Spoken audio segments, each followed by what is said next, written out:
Hello there, I'm Shirava Mansoor. You are now watching English News at 5. An early morning blaze has razed down 3 houses at Jalan Kampung Hilir, Kabong, leaving 17 people homeless.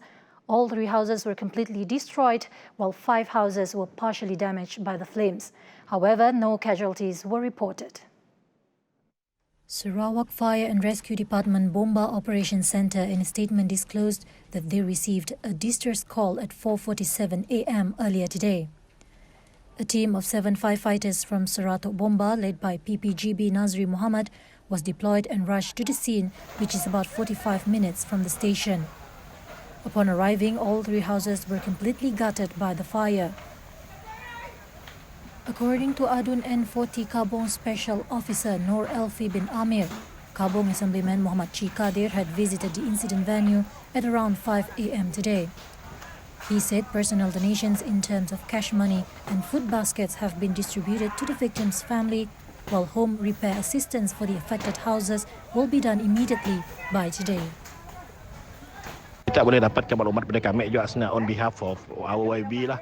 Just let you know, YB untuk 3 rumah yang hangus penuh, ini dah menyalurkan sumbangan pribadi, sumbangan adun pun berupa wang cash money lah, and then food basket, and then rumah yang kena tempias ada dalam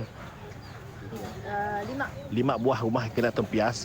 Kita akan baik pulih segera gitulah, insyaallah gitu. Nya dari segi dindingnya, ada atapnya hangus kita tukar. Should be done by today insyaallah lah.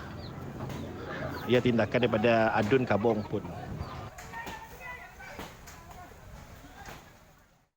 The Sarawak government has allocated 2.37 billion ringgit to carry out the Sarawak Rural Electricity Supply Project for the years 2019 and 2020.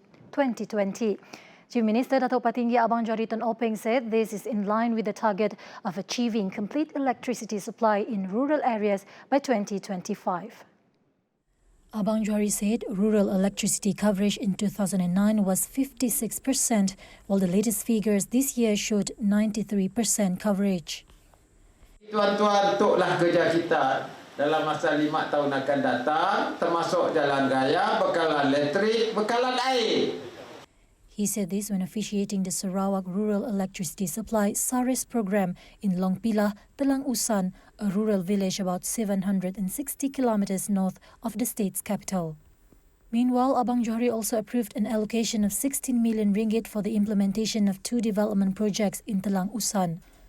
The first is a recreation centre worth 15 million ringgit that will be built at the Long Lama Rural Growth Centre, Baram. The second is a 1 million ringgit Pulong Masik Tagang project in Belingan River. Sport kompleks saya telah meluluskan akan dibina untuk kawasan daerah Telang Usan. Untuk daerah Telang Usan.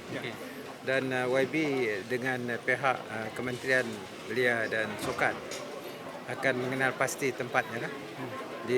Untuk daerah Telang Usan yang berharga mengikut YB 15 juta. Kita akan bangunkan. Yang satu lagi ialah apa yang dipohonkan di dalam surat tadi dari sudut master plan Kampung Long Pilah 7 juta. Yang 2 itu kita luluskan. Akan dibangunkan selepas ini. Previously, Telang Usan Assemblyman Dennis Ngau said in his constituency, a recreation centre is crucial to meet the needs of organising youth activities and other people's engagement programs. Kami nak memohon sekiranya Yang Berhormat dapat meluluskan pembinaan sebuah sport kompleks di RGC Long Lama ataupun Pekan Long Lama. Ya. Saya telah membawa permohonan ini kepada pengetahuan Yang Berhormat Datuk Karim Rahman Hamzah, Menteri Sukan kita.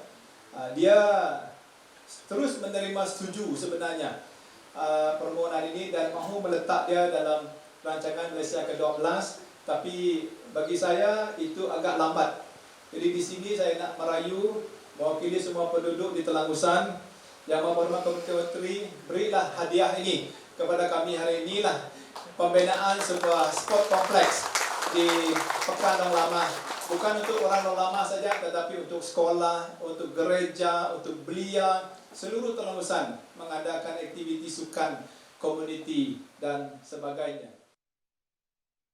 Meanwhile, Utility Minister Datuk Seri Dr. Stephen Rundi Utom said the 2.37 billion ringgit allocation is the biggest fund that his ministry has received. Jadi dengan keprihatinan Yang Amat Berhormat Ketua Menteri setuju memberikan dana yang paling besar ever we have received, 2.37 billion untuk kita menjalankan tugas-tugas ini. Membekalkan bekalan elektrik kepada kuasa-kuasaan luar bandar. Itulah kita perhatikan di kuasa-kuasaan luar bandar, termasuk Telangusan. Kuasaan ini sudah ada daripada gelap menjadi terang. Rundi added it has been the hope of his ministry to ensure that there is 24-hour electricity supply everywhere, especially in rural areas. With this allocation, 24-hour electricity coverage in rural areas can now be improved from 93% to 96%. The state government's strategy to supply rural electricity is through the Rural Electricity Supply Scheme, BELB, Distribution Grid, and Rural Power Supply Scheme, RPSS Delivery Grid, to areas with road access. Meanwhile, for remote areas, an independent system will provide an alternative electricity supply, such as hybrid and SARES. Welcome back.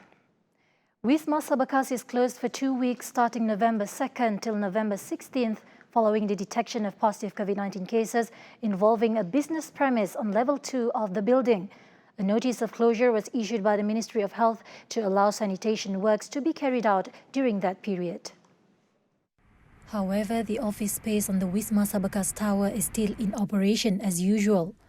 The MOH on Monday also conducted swab tests on all business owners and staff on the lower levels of the building.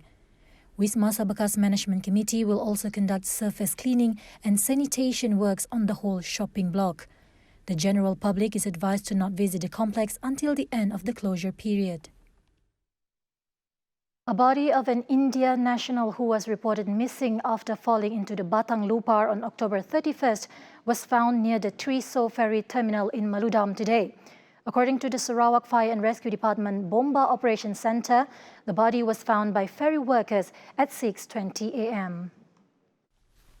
The deceased, identified as Saif Ali, 21, was reported to have slipped and fallen into the Batang Lupar River while refueling a water pump engine on a barge at the Triso ferry terminal at about 5:30 p.m. on October 31. Indian national worker Ram Buan, who witnessed the incident, reported that the deceased was seen asking for help before drowning in the river.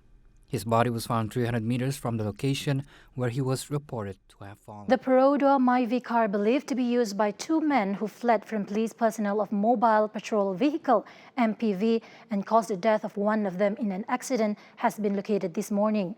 Johor Police Chief Dato Ayub Khan Maidin Piche said the purple-coloured car was found abandoned at the side of the road at Kampung Baru Pandan, Johor Jaya. The location is almost 7 kilometers away from the accident site. Ayub Khan said police investigations also found several drug paraphernalia in the Perodua Myvi.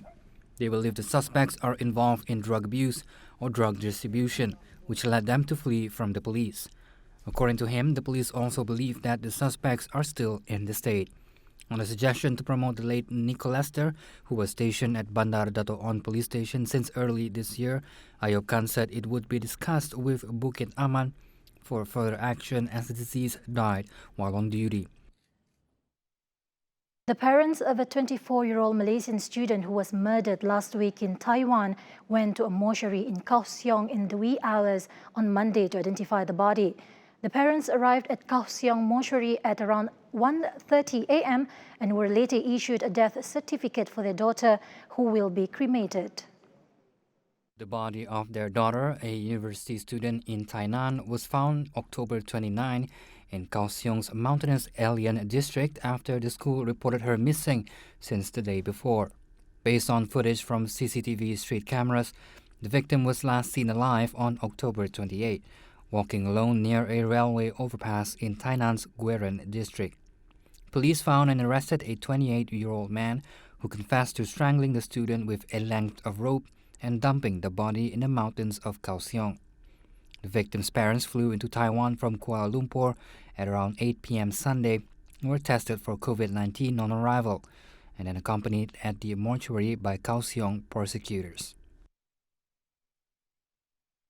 And that concludes the English News at 5. Watch Ruben Gomez on Nightline at 11:30 p.m.